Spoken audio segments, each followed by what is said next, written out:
Very good afternoon. Uh, in the Indian Writing in English series, especially in poetry, uh, I'll be dealing with Background Casually by Nassim Ezekiel. Right, he's an Indian poet. The predominant and central theme of the poem is identity, right? And another kind of another thing that the poem belongs to is it's a Bildungsroman, right? As you know, that Bildungsroman is about the story of growth, right? So the poem is a kind of a story of growth of the poet. Uh, Nassim Ezekiel, now how he becomes poet or becoming of the poet of Nassim Ezekiel, right? This poem is about, right? So it's going to be we're talking about identity, and it's going to be talking about Bildungsroman or the growth of the story of the poem itself, right? So a couple of points about Nassim Ezekiel and how this entire question of identity is related with the life of Nassim Ezekiel, right? The first thing is that Nassim Ezekiel is a Jew, right? And who is a Jew is know that uh, who has been accused across the world of the murder of Jesus Christ, right? So what happened during uh, zero Christian era CA, that Jews have been forced after especially the Nazis and then Second World War uh, to to leave their native places, right? So number of Jews have come to India, right? So and you know that Jews don't belong to India; they belong to Israel in present times or at different places of the world, right? But because of the hostile attitude of the Christians across the world, the Jews have to leave, right? And this is also the first diaspora, or you can say Jews are the first diasporic community who have been forced to leave their native places and go to different parts of the world, right? So in order to take a shelter from the hostile Christian communities across the world, Jews have come to India, right? So, but what he finds is Nassim Ezekiel is that India is predominantly Hindu or Muslim religiously dominant community, right? So he doesn't find himself fit into this entire religious structure of Indian community as such, right? And hence question of identity arises for him, right? He questions himself whether he belongs to this place or he doesn't belong to this place. So we'll look at this particular poem and then find out the question of identity of Nassim Ezekiel, right? So the poem begins with a poet, rascal, clown was born, right? You know that it's a Bildungsroman, so the story begins with the birth of the hero itself, right? He addresses himself as a third person, right? A poet, rascal, clown was born. He doesn't say that I was born like. So he addresses himself as a third person, and you see that he himself addresses himself as a poet, but rascal and clown, right? So he is looking, for himself, looking at himself in a very degraded manner, in a very low being, right? So according to him, when he was born, he was a very low being, he was a very lowly being, right? So he doesn't have the kind of confidence of being a majoritarian person, right? A person from a majoritarian community, right? So that's why he addresses himself as a rascal and clown, right? The frightened child. So he in fact is trying to say is that his entire childhood has been quite frightened, right? Who be doing nothing but eating and sleeping, right? So when he was born, he was very young in his childhood. He was very frightened kind of a child, right? Who was not doing anything else but eating and sleeping, right? And he was quite thin, quite miserable looking. So that's why he refers to himself as a boy of meagre bone. Means he was very thin, very lean and thin kind of a person, right? And you know that people who are very lean and thin normally lack the confidence, right? So he says that his childhood has started with very lack of confidence, right? And that's why he refers himself as rascal and clown, right? And he was so underconfident that he further says that he never learned to fly a kite, right? He was so underconfident, a person who would never tried, who never could learn how to fly a kite. How flying a kite is not a kind of a skill, but it's just an example of common skills that normally the children during their childhood possess. But he was not a person who could have that basic skill of flying a kite itself, right? So he was very underconfident a person, right? His borrowed top refused to spin. Even he could not spin the borrowed top that was used to fly a kite, right? So that means he was not kind of a person who could even perform basic skills that were desired and that were possessed by by any children during the childhood as such, right? Now, in the next phase, it talks about how his schooling, right? And you know that in a Bildungsroman, schooling is a very major part of the entire growth, right? But there is a little thing that I would like to bring to you is that as a story of a kind of majoritarian uh, male, a confident person, schooling gives him further confidence to build on his personality, to bring growth to his personality as such. But what happens with the case of minorities like Nassim Ezekiel, who's a Jewish minority in India, uh, women and Dalits and some other um, you know uh, marginal people, is that the schooling or the other institutes like schooling do not give them confidence, rather they bring down their confidence. That's a major point of difference that is needed to be noted, right? So in case of Nassim Ezekiel, see what happens with when he goes to school. So he was admitted to a Roman Catholic school.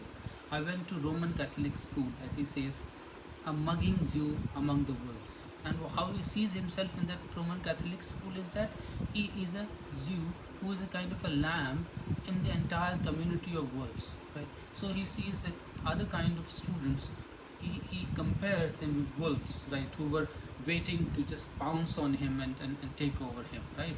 So he was a kind of very unconfident lamb like a person who was going to a school where the other students are being compared as wolves, right? And why this is happening is because the other students are coming from a majority or majoritarian community, like Hindus or Muslims, right? And he was a Jew who was coming from a very minority, very minuscule, minority of Jews in India, right? Most of people even don't know that Jews even live in India, but they are, and they are the very minuscule, very very thin minority in India, right? So that's why he sees it, and this relationship between minority and majority, uh, uh, you know, exists everywhere, right? So whosoever is majority, it's not about a particular religious community. Whosoever is majority and whosoever is minority, this kind of relationship of wolves and lambs do exist, right? So that's why he sees himself as a kind of a lamb in a community of majoritarian religious people who are like wolves, right? And who have kind of consistently telling him that you are a person. They told him, he writes, like, they told me I had killed the Christ, right? And this is not happening only in India but across the world. Jews are being uh, you know they are being subjected to this kind of narrative that Jews are the killers of Jesus Christ. And this is precisely the reason that they have been subjected to Nazi camps and other kind of brutalities across the world. Right? So he has been accused of killing Jesus Christ. So he's a murderer. So all the communities of both Hindus and Muslims have accused him that you are a killer, you are a murderer of Jesus Christ, right? So he has consistently been, attacked by this kind of a narrative, right? Which has never made him feel confident and part of this entire this thing. So, and then that year, I won the scripture prize. But surprisingly, what happens is that all those narratives of who have constantly been making him feel underconfidence, making him feel not belonging to the place, right? Making him feel not being the part of the community, especially the student community as such, right? But despite all those facts, he has been doing very fairly in his studies, right? And that's why he has won the scripture prize, right? He has won that gives an example that he has been quite good at studies, right? So that's why he says that despite all kind of hostile circumstances in the school, he has been quite studious, he has been quite industrious, and that is reflected in the fact that he has won a scripture prize, right? A Muslim sportsman, but that doesn't mean that his problems, that his repression in the school, existed. No, it continues somehow, and that is further given an example when he says that a Muslim sports person boxed my ears. Means he was once beaten by a Muslim sportsman, right? Again, second largest majority in India, Muslims, who have not liked Jews somehow and have been quite hostile in their attitude, right? And that's why he, one of the Muslim lad has beaten him up, right? And but and I grew in terror of the strong, and because that Muslim sports person was quite strong and who has beaten him up, he had developed certain kind of terror, certain kind of fear in himself of the strong people, right? But that doesn't mean that he was not fearing the other communities. He was equally fearing the other lads, right? I grew in terror of the strong, that is the Muslim community, but undernourished Hindu lads. But he also was living under fear of undernourished Hindu people as well, Hindu students in the class as well, who were not that strong as that Muslim guy was, right? And why he was also irritated with their prepositions along wrong repelled me by passivity, right?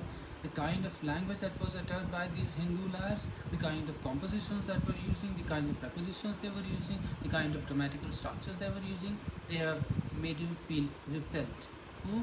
Nassim Ezekiel never liked even Hindu guys. He was living the fear of Muslims and Hindus at the same time in his school.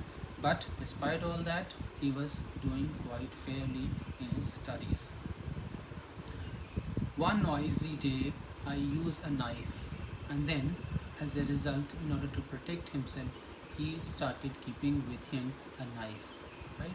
But he never talks about as to why he was keeping this knife, how he used it, or maybe he could have attacked them, those Hindu and Muslim guys, or he just made them feel that he is keeping a knife and they should make a distance with him or something. But he never explains this as to why he kept it and how he kept it, right? At home on Friday nights the prayers were said, right? And now he's talking about his religious identity. The first institution he has talked about is the family, right? Then how he was born and all. Then the next institution he's talked about is society, how different kind of social skills he failed to learn. The third skill he talks about is the third institution that he talks about is school, right? And how he has been subjected to different kind of brutalities in school by different kind of communities, right? Now coming to the fourth institution that he's talking about is religion, right? And how he has somehow uh, could not connect with any religion as such, right? The first thing that he talks about is that at home on Friday nights the prayers were said, right? So on every Friday, Jews used to gather together and used to pray God, and then do some kind of religious activities, right? So he was part of that kind of prayers on Friday nights, right? My morals had declined, but he says that somehow he could not feel connected with the Friday prayers of Jew community, right? That means he could not feel connected with his own religious community as such. On Friday prayers, his morals decline, right? So then what happens? I heard of yoga and Zen. Then he heard of yoga that symbolizes Hindu religious community, right? He tried yoga, and then Zen symbolizes the Jain community, right? So he tried being or practicing or getting into indulging certain kind of Hindu religious practices and also Jain religious practices. Could I perhaps be a rabbi saint? And he also tried to be a saint, rabbi saint. The more I search, the less I find. But he could neither connect himself with Hindu religious practices, neither he could connect himself with Jain religious practices, nor he could, you know, connect himself with certain kind of saintly practices as such. In fact, what he's trying to say is that the more he tried to become or get into a particular religion, the more confused he came out of it, right? So that simply means he is completely turning out to be completely a religious person who could neither connect with his own community of Jews, nor Hindus, nor Jains, or not just becoming a saint as such, right? So it becomes very difficult for him to connect with any kind of religious community as such, right? This is the first part of the poem, right?